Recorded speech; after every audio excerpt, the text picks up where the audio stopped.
특징주로 이제 도이치모터스라는 기업을 한번 보도록 하겠습니다. 도이치모터스는 이제 독일 모터스다 뭐 이런 뜻으로 볼 수도 있을 것 같아요. 그쵸?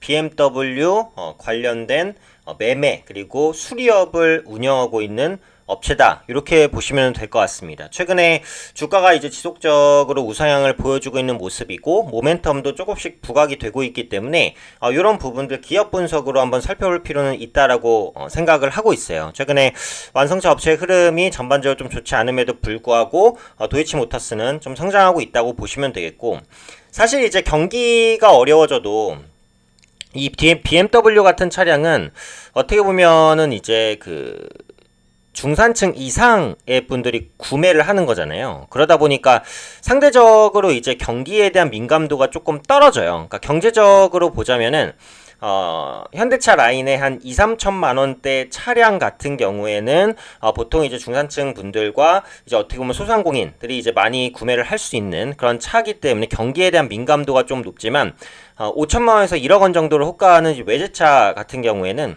보통 이제 고소득자가 구매를 하기 때문에 실질적으로 경기 변동에 있어서 조금 더 강한 모습들이 나타납니다. 그래서 사실은 이제 고가차 브랜드 관련된 종목을 분석할 때는 일반 사용차 브랜드와는 약간 다르게 좀 분석하실 필요가 있어요. 그래서 트렌드에 맞게 분석을 하는 게 조금 더 필요하고, 오히려 그 브랜드에 대한 이미지라든지 이런 부분들이 사실은 훨씬 더 좀 중요할 수 있다. 이렇게 보셔도 될 것 같습니다. 그래서 관련 내용을 한번 보면 이제 그 작년에 BMW 차량 화재 이슈가 있었잖아요.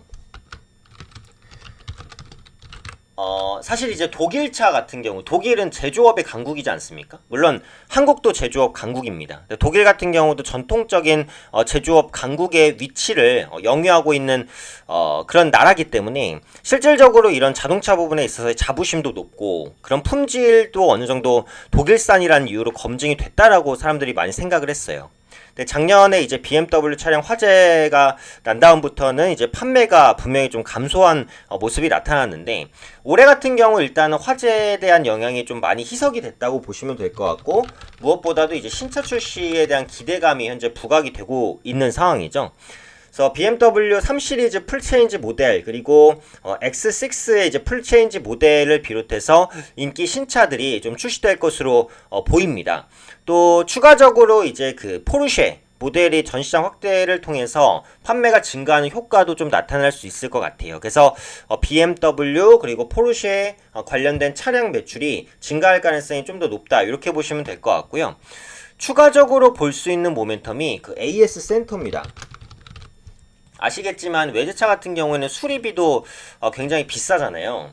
그래서 작년에 그 신규 서비스 센터가 본격적으로 좀 가동이 되면서 정비 부분의 수익성이 조금씩 개선되고 있다고 보시면 될 것 같고, 올해 같은 경우 아마 이제 제주도 그리고 원주에서 서비스 센터가 또 개장을 할 것으로 보여져요. 그러면서 그 AS 부분의 이익 기여도도 상당히 좀 높아질 수 있지 않을까, 이런 생각을 가지고 있고요. 또 하나 더 체크해 보자면은 도이치 오토월드입니다. 도이치 오토월드의 그 전시라든지 뭐 정비 시설에 대한 분양이라든지 이런 부분이 현재 시점에서 좀 완료가 됐거든요.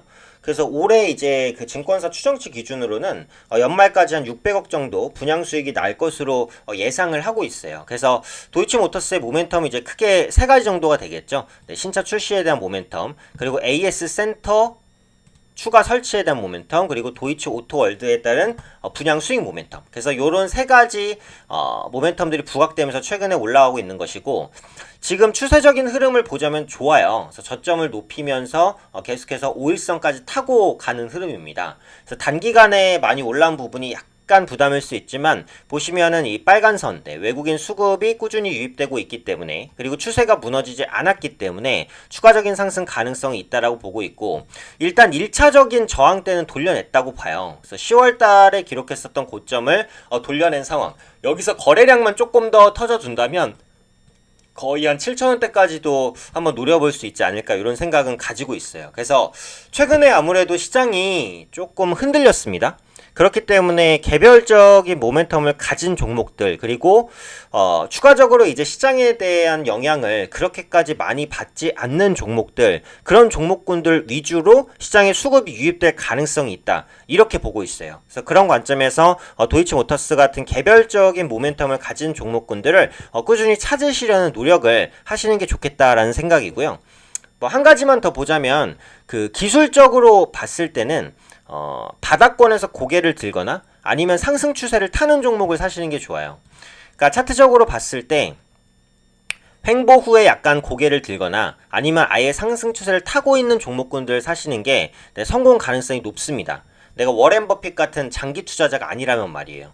가장 안 좋은 거는 하방으로 내리꽂는 종목을 사는 거예요. 이게 가격이 단순히 낮아졌기 때문에 싸다라고 느낄 수 있지만 저가까지 내려왔다는 것은 그만한 이유가 있거든요, 보통. 그리고 주식이라는 게 이게 그 가속력이라는 게 있어요. 그러니까 올라가는 것, 관성이죠. 올라가는 건 계속 올라가고 떨어지는 것은 이제 계속 떨어지려는 성질이 있기 때문에 떨어지는 칼날을 잡지 말라는 주식 격언이 있잖아요. 하방 추세로 진행되고 있는 종목은 절대 사지 마세요. 근데 뭐 아까 말씀드린 대로 내가 진짜 워렌 버핏이야, 무조건 가치 투자자야, 그런 보시는 분들이 대형주를 정말 꾸역꾸역 모아간다, 그러면 뭐 그런 선별적인 전략이 될 수도 있어요. 근데 대부분 주식을 하시는 개인 투자자 분들은 그렇게까지 장기 투자를 노리기보다는 그래도 비교적 짧은 시간에 뭐 하루 이틀, 짧게는 하루 이틀, 뭐 일주일, 이주일, 정말 길어도 1, 2개월 내로는 수익을 내야 그 기회비용을 잃지 않기 때문에 웬만해서는 추세가 꺾이는 종목은 안 보시는 게 좋습니다. 그래서 실제로 매매를 해보셔도 아무거나 뭐 10개씩 보셔도 돼요. 하방 종목 10개, 상방 종목 10개. 한 며칠 뒤에만 성과를 보셔도 상방 종목 10개가 성과가 훨씬 좋을 겁니다. 주식이라는 것은 전에도 말씀드렸지만 어쨌든 높은 가능성이에요. 높은 가능성을 봐야 되니까 상승 추세에 있는 종목들을 보시는 게 좋아요. 일단 도이치모터스 같은 경우에도 상승 추세를 진입을 한 종목이기 때문에 현재 위치에서는 추세가 좋다라고 봅니다. 물론 차익 실현 매물이 나올 수도 있죠. 하지만 아까도 말씀드린 대로 확률에 대한 투자를 하는 게 중요하니까 추세가 살아있는 종목, 그리고 개별적인 모멘텀이 있는 종목, 그래서 이런 종목군들을 찾으려는 노력을 하시는 게 중요하다, 이렇게 말씀드리도록 하겠습니다.